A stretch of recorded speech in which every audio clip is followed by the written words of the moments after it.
Good morning, Sir Chandra. Good morning, everyone. Let me introduce myself. My name is Viola Sarani from 16 Intech. Here, I will explain about prosthetic case for completing to hair evidence-based practice. Next. This case presentation by me, Viola Saharani. Next. This is table of content. For the first is case and summary case. For the second is clinical problems and goals. And next about PICO question.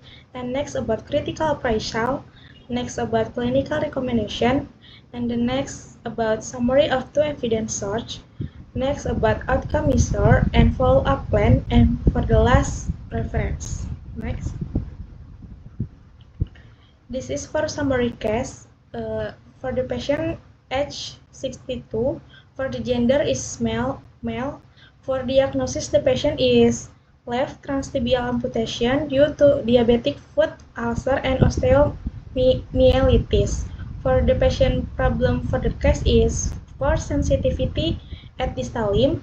The second is mild edema, and the last and stability concerns during ambulation. For expectation patient, is to be fitted with a comfortable transtibial prosthesis for safe outdoor walking. And objective assessment in the case is for the first healed surgical scars, for the second is moderate soft tissue coverage mild distal edema, and the last is occasional sensitivity. Next. Next about clinical problems and goals. For clinical problems is history of poorly controlled type 2 diabetes and hypertension, leading to left transtibial amputation. The patient has a history of poorly controlled type 2 diabetes and hypertension, leading to a left transtibial amputation due to an infected foot ulcer and osteomyelitis. For the second is the residual limb exhibits healed surgical scars, moderate soft tissue coverage, and mild distal edema with occasional sensitivity affecting confidence in ambulation. And patient released on a walker for indoor mobility limiting independence. Currently, the patient released on a walker for indoor mobility and has not yet been fitted with a prosthesis limiting independence. And the last clinical problem is express concerns about stability during ambulation and the risk of developing new wounds. For the goals, for the first is fit a comfortable transtibial prosthesis to minimize skin breakdown. Second, enable independent ambulation to the mosque or 5 meters and local stops. And the third is improve stability during walking through rehabilitation. And next about provide education on mobility and skincare. And the last goals is develop a tailored rehabilitation plan considering his medical and psychosocial needs. Next.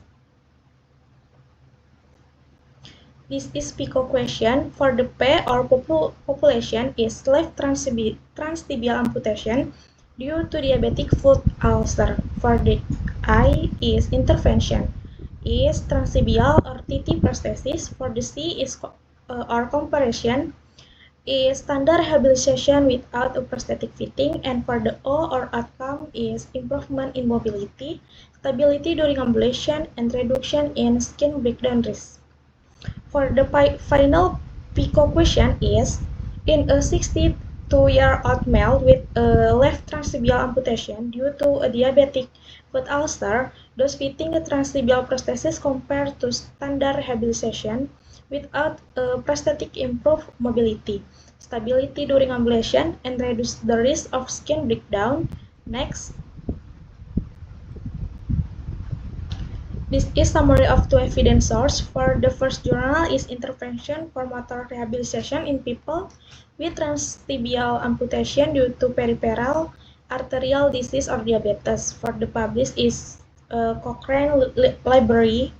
Trusted evidence database is systematic review. For the summary in the journal is the Cochrane review examine intervention for motor rehabilitation in individuals with transtibial amputation due to peripheral arterial disease or PAD or diabetes. It highlights the increasing prevalence of this vascular amputation linked to this condition and evaluates the effectiveness of various rehabilitation strategies, including strength training, motor imaging, and virtual environments. The review includes two randomized controlled trials with a total of 30 participants, revealing very low certainty evidence regarding the impact of this intervention on mobility and prosthesis use. Overall, it emphasizes the need for further high-quality research to clarify the benefits and risks of rehabilitation methods for this population. Next, and this is second journal. For the title journal is Design and Evaluation of a Prosthetic Socket for a Patient with Diabetic-Related Transtibial Amputation. For the study design is case report, and for the publish is Wiley. For the summary in journal is this case report discuss the design and evaluating of a novel prosthetic socket for a 58-year-old male with a diabetic-related transtibial amputation who experienced severe pain and ulceration at the anterior-distal tibia. The new socket features a silicone wall to alleviate pressure in that sensitive area, while maintaining a rigid structure elsewhere following the trial of the new socket. The patient report increased satisfaction in stability, suspension, and comfort, with pain levels dropping significantly from 8-10 to 0-10. The findings suggest that modifying socket design and materials can effectively enhance comfort and reduce interface pressures for amputees, particularly those with soft tissue loss. Next, this is critical appraisal with GBI tools. For the first journal is Intervention for Motor Rehabilitation in People with Transtibial Amputation due to Peripheral Arterial Disease or Diabetes. For this GBI, next. And for the second journal is Study Design Case Report. For the tools is GBI. For the second journal, Design and Evaluation of Prosthetic Socket for a Patient with Diabetic-Related Transtibial Amputation. This is GBI tools. Next. For clinical recommendation, I will silicone socket with suspension PTBSG because for the second journal is strengthening. For the first journal or for the case to diabetes or for to disease the case. Next, for outcome measure and follow-up plan. For the outcome measure is for the tools 10-minute walk test or 10 MWT. For the purpose is assist walking endurance and mobility with prosthesis. For the second outcome tools is time up and go or TUG. For purpose is measure functional mobility and fall risk. And for the last outcome tools is Berg Balance Scale or BBS. For the purpose is evaluate static and dynamic balance. For the follow-up plan is for the first prosthetic fitting, schedule within 4 weeks. And for the second rehabilitation is weekly physical therapy session for 3 months focusing on gait and balance. And for the third is monitoring, bi-weekly follow-ups for 2 months to assess progress and skin integrity. For the third is education, provide training on prosthetic use and skin care plus access to support groups. And for the last follow-up plan is goal reassessment.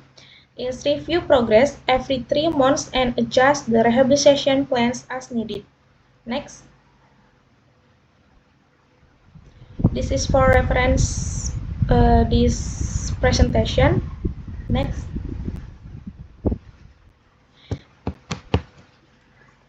it's all for me. Thank you for watching.